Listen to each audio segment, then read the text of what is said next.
Just want to do a quick video on adding a big toe wakeboard tower that was on a Mastercraft boat. So they're, I believe, kind of narrow in the front end, and instead we're going to put it on we did put it on a Glastron GXL205. Now luckily the front mounts met up pretty good here. So what we did is we got it in a barn and we suspended this from the ceiling of the barn in 4 different ropes, one on each corner, so that we could adjust it exactly, hold it in midair exactly how we wanted it. And then one of my big questions was, how are we going to get up in here? Because this hull, I don't know if it's called a double hull, I can't remember the term of it, but you can't get up under the sides. It's all covered in fiberglass. What we found out is you can take out your cushion, and down here there's a couple of screws. You take that out and there's an access point. And then we were able to get blocking up into here. So that's how we got to the front ones.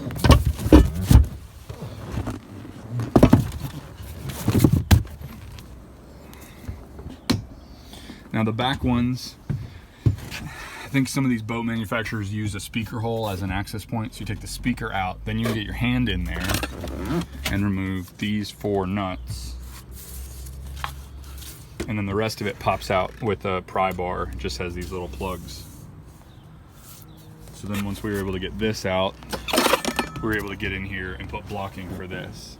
Now the other thing that we did, I don't know if it's necessary, but maybe it's a little tacky, but we wanted to add as much strength as we could. So we put power grab on everything that was gonna touch, especially the blocking. You can see here what we did for blocking.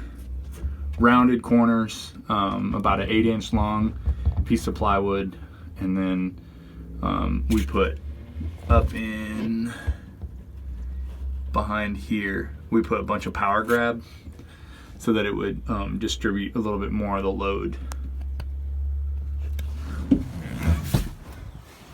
And then on this particular one, the Mastercraft, it fit up the curve of the boat, and the front mounts and everything fit pretty good, but it was about 1 inch too narrow, which is no big deal for aluminum. It just has a little bit of flex to it.